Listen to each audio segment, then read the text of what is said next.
Well, that's a great way to start this. Hey there everyone, Afrodo Reviews here, bringing you another book to decide. Is that worth reading over a second breakfast? Or does it deserve the fiery pits of Mount Doom? You know I need to sit back up, right? Oh boy. That's what we're here to decide. So, experiment to see if it still works out in the living room is failing, as you can tell. You up. You scoot. Where was I? Today's book. Today's book is Star Wars. Star Wars. I want to make a lot of fans mad with that one. Today is Star Trek, The Peacekeepers. And this is book number 2, at least so far as it's labeled on here. Okay, enough. At least so far as it's labeled on the book itself. As you can see, there's like a very minute little 2 right there. And, you know, it's a little more obvious right there. And why are you eating my hair? So this is book number 2 of the Pocket The New Generation series. And was published on September 1st of 1988 with Deweese as the author. Unlike the previous works that I read in this franchise, Ghost Ship, the book was published almost a year after New Generations had been on the air. The wiki, the Star Trek wiki, has this listed as taking place somewhere after the events of Season 1, Episode 10, When the Bow Breaks, but before the same season's Episode 17, Hide and Q. Honestly, I guess I should have known The Next Generation was a little anachronistic in its storytelling, but this surprised me a bit more than it should have. I just thought I'd share that real quick. Anyways, that being said, here's the report card.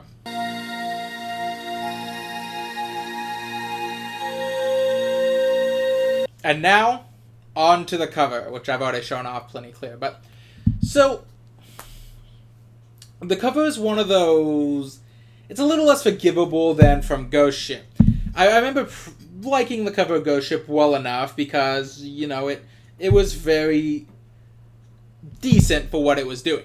And it's about what you expect for this kind of novel. And on a glance, I certainly wouldn't fault it too much. The bottom half more or less depicts the events that occur within the book, if not necessarily accurately. Really, my main issue is right up here, up top. I hope I'm motioning right, yeah. Where we can see Worf, Donna Troy, and Picard as our main characters.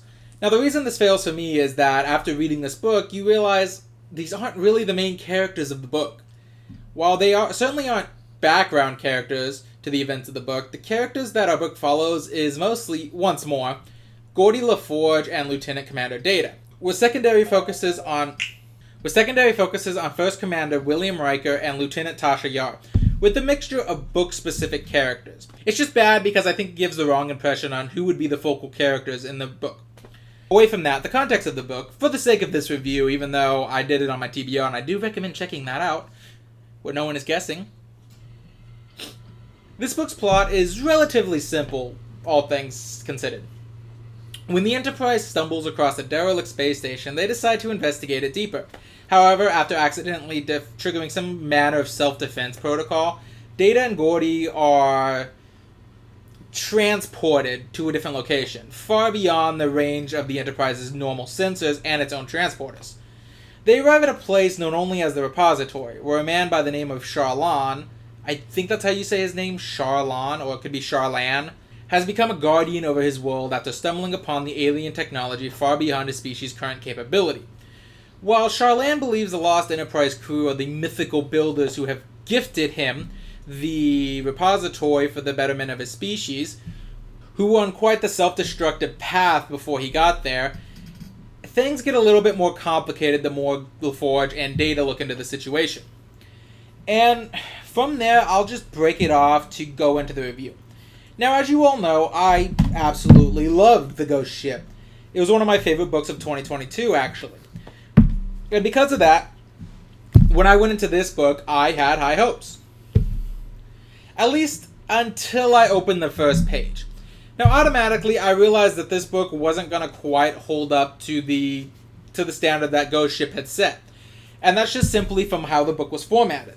As you can tell, this book looks like this. This is what Ghost Ship looks like. Now, putting them together, you can already tell a couple of noticeable differences. The first is that Ghost Ship uses single spacing between sentences and is densely packed in its narrative in the 258 pages afforded to it. Peacekeepers does something of the opposite. Sentences are about a space and a half apart, and as you can tell, there's a lot of empty spaces on the narrative. It doesn't look like it takes as much use of the spaces provided to it. So even though that this book is about 50 pages longer, it doesn't quite feel like as tightly a woven a story as Ghost Ship. And while at first you might argue that that's premature judging based solely on the format, I'm afraid to say that, unfortunately, my gut instinct was right. As this book suffers a lot from what made me dislike Doctor Who's Only Human book. Now, that's one of my worst books of 2022, as you can tell, so obviously that's not a compliment. You see, like that book, Star Trek Peacekeepers reads like it was a scrapped script repurposed into a book rather than a story thought for the book format in the first place. Now, to give Peacekeepers credit, it is far superior to Doctor Who's Only Human. It still has a cohesive narrative with somewhat interesting characters, suggesting at least some effort went into translating it from script to book, if I'm right, beyond the very bare bones that was given in Doctor Who's Only Human, where it sort of feels like they wrote out just enough so it wasn't a script anymore. However, the book still sort of reads like it expects actors to pick up a lot of the slack in the characters, rather than letting the characters breathe with their own personality. Characters felt much more shallow in this regard. The book relies heavily on reference material that might be charming when you're watching it, but it sort of feels out of place when you're reading. Seriously, I can't even count the amount of times Wizard of Oz is referenced in this book, and it feels weird, which, it might have worked if the Wizard of Oz was in some way cohesively important to the theme or the narrative of the book, but it isn't. It's just like referencing for the sake of referencing, and they keep referencing it. It's weird. And to build off that, I feel like the book sort of weakly delivered on the theme it was setting up. Star Trek is best known for delivering intelligent, philosophical, and political commentary on our real world using its science fiction setting. Typically, the writing is careful enough to present the two opposing sides equally, show why both have ideas and both have validation in the setting that they've shown, even if they arguably say one side is not necessarily the right choice. They at least make a case on why someone might think it's the right choice, before ultimately offering its own solution to its idea. Peacekeeper's main conflict is the idea of, do you allow a delusional dictator to maintain his iron grip on this world because he's enforced a peace and prosperity that has allowed his planet to prosper? Well, I guess that's kind of redundant. Peace and prosperity allow his planet to prosper. Or do you allow the people of this world to make their own path, which might be paved in blood and war, but will ultimately be the choice of the inhabitants on the planet? Basically, it's the classic free will over security debate. How much of each are you willing to give up for the benefits of that side? And its allegorical representation of our nuclear war crisis is definitely apparent. It's not subtle at all. Remember, this was written in 1988.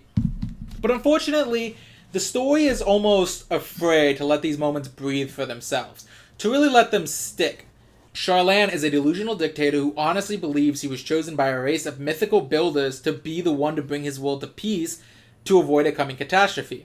And while the first few years of him being in charge might have been a golden age for his world, he slowly went mad with power, making decisions less and less for the good of his people, but rather out of paranoid delusion. And that's an interesting concept to play with, but Charlan doesn't really get a chance to show this. He presents his side mostly unmatched, is sidelined when we see the opposing side, and then makes a heel-face turn near the end with the barest amount of evidence is brought against him. He's basically told, "You're doing this wrong." Goes back and thinks, "Maybe I'm doing this wrong." And that's kind of how they challenge him. You can tell what the book is trying to do, but it just fails to do it. While the book tries to show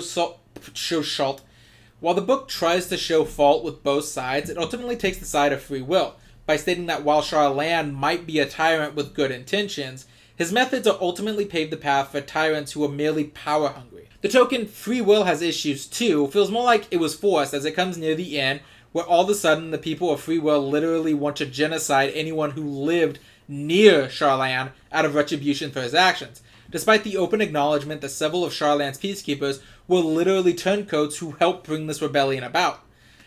And while this is brought up by Lieutenant Yar earlier on in the book, again, it feels forced because you don't see any of that building resentment that would have ultimately led to this. It's just, well, we need to present this side as bad too, so let's throw this in.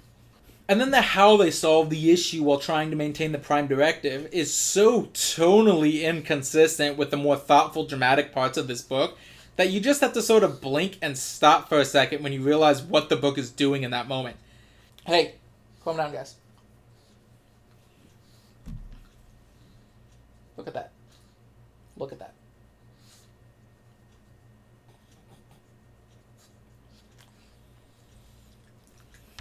And while I admit I haven't been the biggest fan of Star Trek in the past, I'm not sure dressing up one of your bridge officers and having them play the role of a megalomaniacal alien mastermind to give the people of this world a common enemy to band together over is necessarily keeping with the Prime Directive.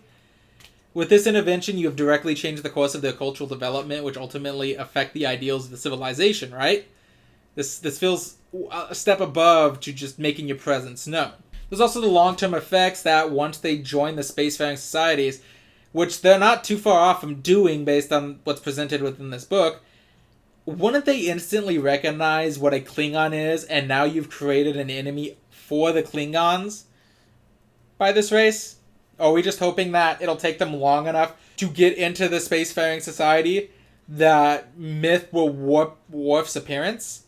To me, the solution was weird and didn't quite make sense. In any case, there's also other faults of the books. For example, as I read, I felt that Deweese didn't really understand the characters that he was writing.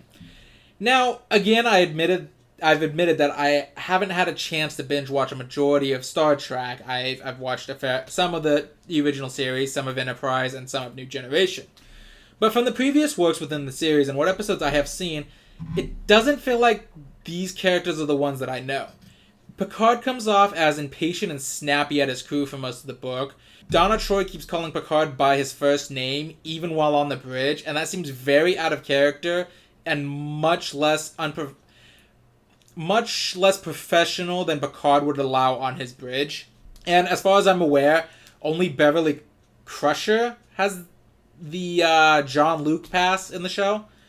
And Data, he feels both more and less competent at understanding human mannerisms and emotions in this book than he normally does. Honestly, this might be a case of first season footing. You know, in shows where the first season is often used to find the characters perverting on their personality and their goals and stuff. So, of course, it probably runs off a bit in here, but I don't know. It just feels weird to read now in the show. So, sort of like, you know, how you watch the first season of Bob's Burgers, and it's a lot more cynical, and their characters are a lot snippier with each other, and they don't quite come off as the wholesome, loving family they do in a lot of later episodes. And so of course, obviously, it probably ran off into this book, but I don't know. It feels weird to read now, so far into the future. Apart from that, the other issue is that this book had a lot of typos, like a lot of typos. Everything from missing punctuation to missing words altogether. I think one of the weirdest moments of this book is where it genuinely defines what waking up means. Like, okay, let me see if I can find it here. It was at those times when Gordy awoke, regained consciousness, that he most wished for the ability that others took for granted. And it's like, only Star Trek would take something and explain it in a more complicated way than it was initially presented. Like, no, it does that more than once, actually. It's just, that's the most egregious example of it explaining something it shouldn't. But, like, literally, there was at one point in this book where they're trying to tell someone that you travel by transporter, of which they're already familiar with, and basically numbs it down to a more complicated way of saying they travel by matter transmission. I'm fairly sure most people understand transporter over matter transmission. Or transmitter. Anyways. So in the end, I'd probably give this book a 5 out of 10. Nothing above it. Yeah, in the end, this book was nothing more than just a bit of a slog to get through. The first half was incredibly boring, and for the most part, the book just sort of talks at you. It has big ideas, but doesn't take the time to flesh them out or really contemplate them like I feel the story should have. And even though it boasts a full 50 pages over Ghost Ship, It feels less developed and interesting. Ultimately, though, the choice of whether or not this deserves Mount Doom, I mean, no, I didn't hate it. I wouldn't warn people away from it completely if they really wanted to read it. I just give them a warning like, hey, it's a bit boring, but I think that if you were just coming into sci-fi in general, or you wanted a quick, easy read, this would be fine. Unlike Host, which got the same score and was tossed in Mount Doom, it never really sets up expectations of something much better, though, that could happen, only to chicken out at the last moment. So it doesn't really offend me in any way, it's just kind of an entry that offers some perspective and plays with an idea, but doesn't really go into it in a detail that makes it worth reading. So, yeah, that's all I got to say on that book. Now, since no one is really guessing what the books are anymore, I'm still not going to tell you. The next book, we'll be looking at a sci-fi classic, so to speak, where we'll jack into the Matrix before, I guess, even internet was really a thing. I'll go more into this later, but it's coming, guys. It's coming. But with that being said, just remember, with every book comes an adventure, and every adventure is worth having, even the bad one. See you later, everyone.